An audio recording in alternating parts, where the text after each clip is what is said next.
Kentuckians are weathering the hurricane in Haiti. How they're trying to help, coming up. A Russell County woman accused of using her position at a medical clinic to get prescriptions for a lot of patients. Only the patients weren't the ones taking home the drugs. How a bogus real estate company took advantage of more than 400 people and scammed them out of thousands.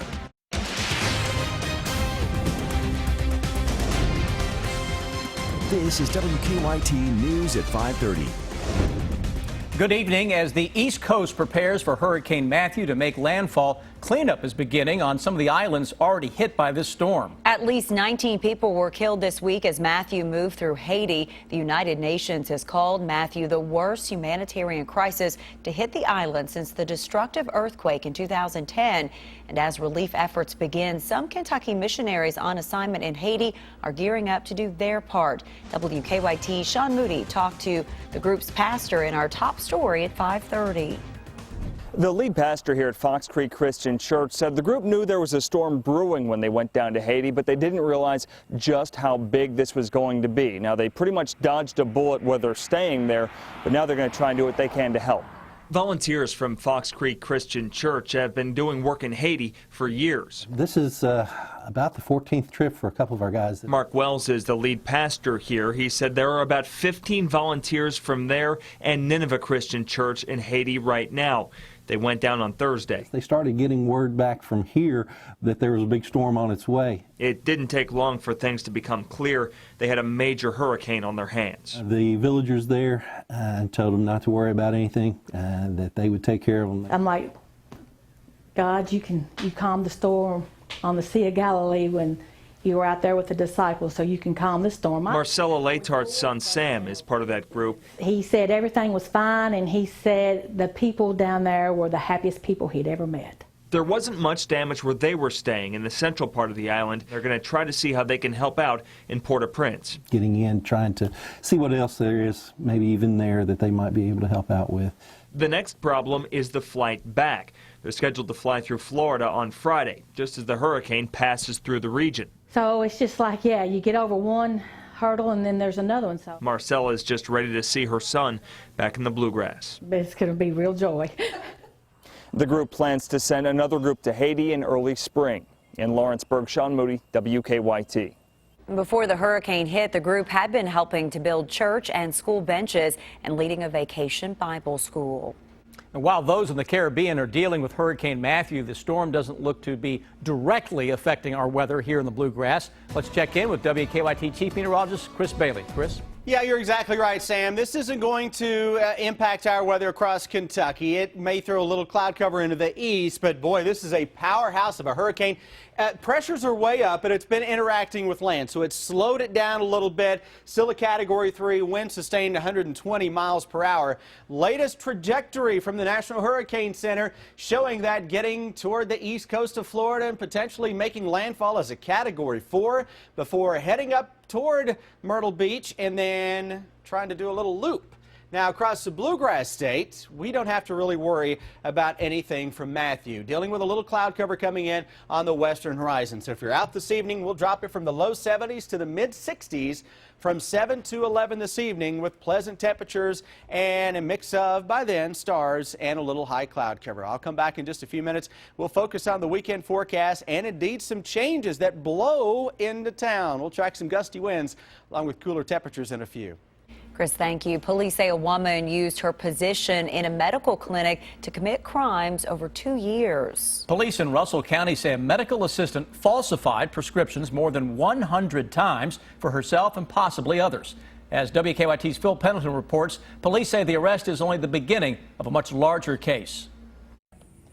The accused is 31-year-old Lindsay Sloan of Adair County, and she faces a charge of knowingly obtaining and assisting others in obtaining controlled substances. Basically, she is accused of using her position to call in prescriptions for patients, only the patients were not the ones getting the drugs. When we became aware that there was a possible impropriety, we immediately contacted law enforcement. Russell County Hospital officials noticed something wasn't adding up when looking at their prescription records, and the investigation that followed put former medical assistant Lindsay Sloan in jail. of using her status as an employee to call prescriptions into drugstores for narcotics. Court records show that Sloan allegedly falsified prescriptions to pocket the drugs for herself or others 127 times between April 2014 and June of this year. It's sad. It's something that's an ongoing problem, not just here, but everywhere. And I'm sure this isn't the only person that's doing this. The sheriff says this is only the beginning. He says this investigation also involves the DEA. There could be more people charged and more people arrested the result of this. In Russell County, Phil Pendleton, WKYT. The sheriff tells us that neither the family medical practitioners nor the Russell County Hospital were at fault in any of the allegations. A new report claims that a man involved in a deadly crash was high on meth at the time. Our county-by-county coverage at 5:30 begins in Laurel County. Police say Ben Brewer killed 6 people when he failed to apply his brakes and crashed his truck into several cars on the interstate outside of Chattanooga in 2015. A report from the National Transportation Safety Board says Brewer was high on meth at the time of the crash. It states that fatigue, meth use, and failure to respond to slow-moving traffic within a work zone resulted in the multi-vehicle crash. In addition to 6 deaths, 4 people were injured. Brewer is being held on a $500,000 bond while awaiting trial in Tennessee. He's charged with 6 counts of vehicular homicide. In Clark County, a couple is facing charges after police say they attacked each other with a household item. Deputies were called to a home for reports of an assault. When they arrived, police say they found 79-year-old Bobby Singleton bleeding from a cut on his forehead and his girlfriend, 43-year-old Tracy Wright, with a cut on her shin. White said she was lying on the bed when Singleton attempted to initiate sex. When she refused, she said Singleton hit her with a fireplace poker. Singleton said White attacked him later, also with a poker. Both were treated for their injuries before being jailed on second-degree assault charges. The FBI is asking for your help identifying a man who may have critical information in a case. The FBI says this man, known only as John Doe 37, may have information on the identity of a child victim in an ongoing sexual assault investigation. Videos of the man from April of 2012 show him with a child. The man is described as a white man with brown hair wearing dark-framed glasses. The FBI is looking for him as part of a larger nationwide investigation. No charges have been filed in the case. Several cars were broken into at the Louisville Zoo this weekend. It happened Saturday during the zoo's Halloween event. Detectives say a woman was later caught on surveillance cameras using credit cards stolen from those cars. We contacted the credit card company and noticed that there was a fraudulent charge from a Walmart that we had not been to for over $800 that evening. So before we even got back to our vehicle, that purchase had been made. Louisville police are asking anyone who may recognize the woman to come forward. It was supposed to save him time and make him money. Instead, a bogus real estate company took his money, and now he's left with more than his share of time. We have some important and helpful tips for anyone trying to buy or sell a timeshare. This timeshare owner said he was thrilled to hear he may finally be able to sell his condo. He had listed his timeshare with All Seasons Timeshares at a reasonable rate and felt there was no downside. $400 to just list the timeshare. So for $400, I figured, okay. On the contract, it says if we don't sell your property within 6 months to a year, depending on what type of contract they signed, just fax us back a copy of the signed contract on this date and time to this number, and we'll give you 100% money back guarantee. And during the course of the investigation, no one ever had their timeshare sold, and no one ever got a refund. All Seasons Timeshares was owned by George Fetter. After an investigation, inspectors learned this was a pattern. He was running 4 different companies that we know of. When one company would start to get bad reviews online, he would just change the name and start up a new company doing the same exact thing. Disappointed, of course. I spent $400. And now I also find out that the guy ran multiple scams, and I was probably in another one of his, which I actually lost more money. In this case, there were over 400 victims with losses of more than $200,000. In Mr. Fetter's case, he was just getting the money in and spending it. Many of the timeshare owners say they have learned their lesson and know they need to look beyond a reasonable fee. Don't trust anybody that says, oh, we're a legitimate company, blah, blah, blah. Do your homework. Check the Better Business Bureau. Ask them for their contacts and so that you can call them. Good advice. Feder pled guilty to mail fraud and was sentenced to 18 months in prison. He was also ordered to pay more than $200,000 in restitution.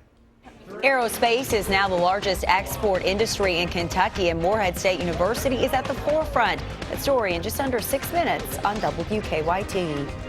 I'm Bill Bryant. The two U.S. Senate candidates spar after a televised debate is canceled. History is made at Lexington's City Hall today, and a high-level battle in Frankfort gets new fuel. The bottom line is ahead.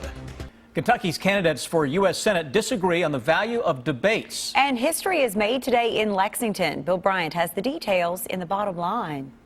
Good evening. Kentucky's heated U.S. Senate race has become a debate about debates for now. Incumbent Republican Rand Paul opted not to take part in what was to be a televised forum at UK. As a result, the Kentucky League of Women Voters canceled the debate.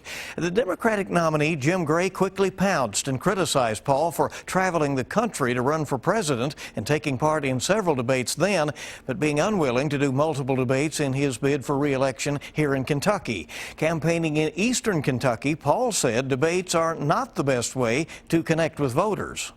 But I think sometimes the yelling back and forth and all of that kind of thing doesn't necessarily make us look at some of the debates we've had. Have we always been better informed at the end of them than the beginning? And I think Kentuckians across the Commonwealth, they got a disservice by Senator Paul not joining this debate. Now, he was able to make 6 presidential debates. He made time for 6 presidential debates, but he's only making time for 1 hour in this Senate race.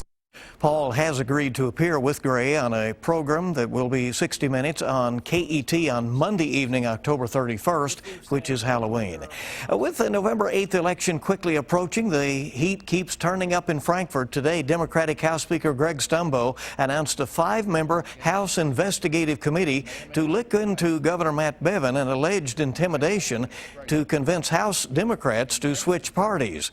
The governor's office has released a voicemail from Stumbo characterizing the governor's actions as no big deal. It comes months after the Republican Bevin hired a law firm to investigate the administration of his predecessor, Democratic Governor Steve Beshear. History was made in Lexington today when Kathy Plowman was sworn in as the city's newest council member. There are now more women than men on the city council for the first time ever. Plowman was appointed by Mayor Gray in the 12th District after Councilman Russ Hensley resigned and dropped out of the race. Plowman, a former nonprofit executive and former employee at WKYT, is unopposed on the ballot for a full 2-year term. The presidential and vice presidential candidates returned to the trail today after the only VP debate of the campaign. Hillary Clinton and Donald Trump will face off again Sunday. The latest from the campaign trail coming up at 6:30 on WKYT, and on WKYT News at 6:30 on the CW Lexington.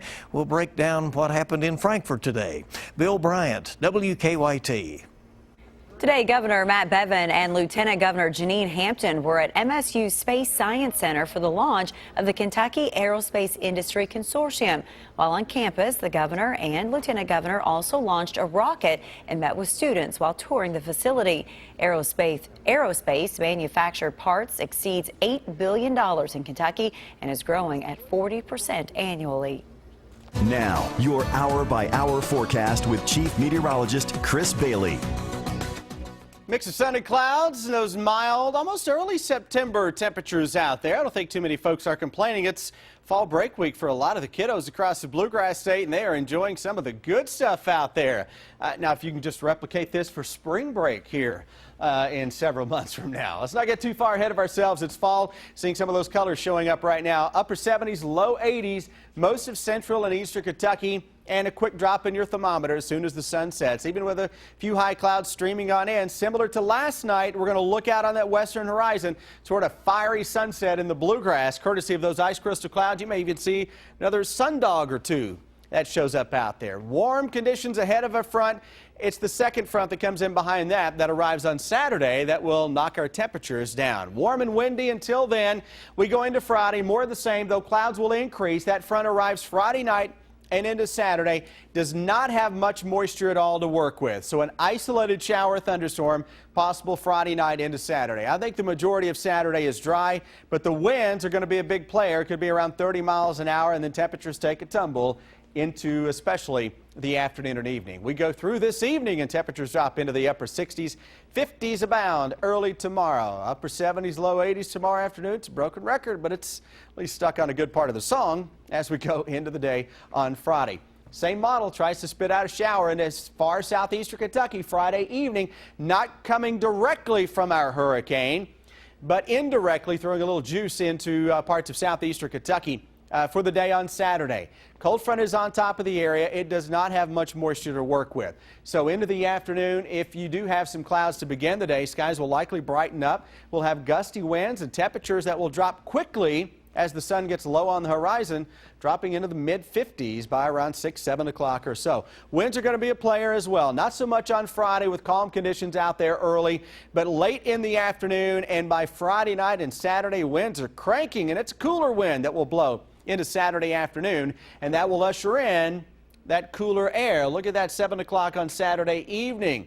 A lot of us are going to be out at Commonwealth Stadium that afternoon and evening, and those winds are going to be gusty, and it'll be a cool wind as temperatures drop through the 50s. 7-day forecast showing that we have that front arriving on Saturday, mid and upper 60s ahead of the front, and we drop it into the 50s by around 6, 7 o'clock that evening, guys. And Sunday looks really, really good. Most of next week looks okay as well. Upper 60s, low 70s, lows around 40. A lot of people so excited for that opening day of Keeneland to have that kind of weather. Yeah, they hit the jackpot with the weather on Friday. Absolutely. Looks really good. Chris, thank you. Well, police are working a couple of collisions, including still trying to clear the one up they're dealing with at National and Walton. Now, no one's hurt in that wreck, but part of the intersection is blocked. Another crash right now, Elizabeth and Waller, that has one lane blocked. And on Harrodsburg Road at Military Pike, that turned out to be a non-injury collision. Drive times right now, looks like we're okay to Nicholasville. No major delays in less than 15 minutes. To Georgetown, about 20, and Richmond, 22. Now back to you in the studio. Some sad news just ahead. Breaking news on a legendary Kentucky high school coach. Well, we have just learned of the passing of Clay County's Bobby Keith. We'll have the details. And a freshman tackle from Lexington has come in and proved he can play. Landon Young already making an impact for the Wildcats. Stay with us. Sports up next on WKYT.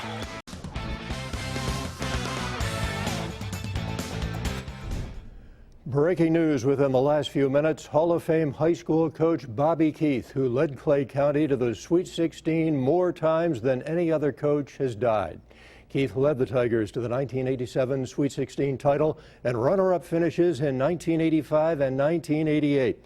Keith spent 29 seasons with Clay County. His record, an incredible 767 wins and just 125 losses. Keith was inducted into the Kentucky Athletic Hall of Fame in 2009. You know, there are not many freshmen who could come in and play right away on the offensive line in the SEC. But that's what Landon Young is doing at Kentucky. The huge tackle out of Lafayette High School has been outstanding. Everybody knew that Landon Young was good, the first five-star recruit in UK history. Now he's been at left tackle since the second quarter of the Florida game, and he showed what he can do. Well, I definitely think that I handled myself pretty good for being a true freshman, and definitely played to the speed that they did. It's just a couple minor details in my technique that I need to really improve on. That's Young talking about his performance against #1 ranked Alabama last weekend. His coaches have been impressed. I grabbed him around the neck the other day and told him what a great job he's doing. It's tough, you know. A left tackle is like a corner. He's like the quarterback. Everybody knows, everybody sees it, and you got to have a short-term memory. He's going to continue to grow and get better, and I just told him, hey, you're doing a great job. Keep working. Young has made the most of an opportunity that not many freshmen get. Grand says he's embracing it. When mistakes are made, he's been good about getting things corrected. It's a mental thing with myself. You know, it's always a battle with myself, and I'm always trying to improve myself. I don't care what other people say. You know, of course, I'm going to listen to the coaches and their critiques and everything, but also it's a big mental and self thing. You know, if I do something wrong, I got to get it better for myself, or else I'm not happy. If they get him with something the first time, a lot of times he makes the adjustments, whatever it might be, technique-wise or assignment-wise, and he doesn't let it get him a second time. And that's been huge, especially for a young player. I need to speed my set up, and I need to improve on staying low and stuff so I don't get bull rushed rushed and I don't get beat on the outside. Young took over when senior Cole Mosier went down with an injury. Now Mosier is coming back this weekend. Now, you know, you got a fresher Landon, you got a fresher Cole, you got, and so it helps us in terms of the depth. And Young and the Wildcats will try to even up their record at 3-3. 4 o'clock kickoff against Vanderbilt, the game on the SEC Network on Saturday. Coming up at 6, we'll profile freshman De'Aaron Fox. Stay with us. We'll be right back.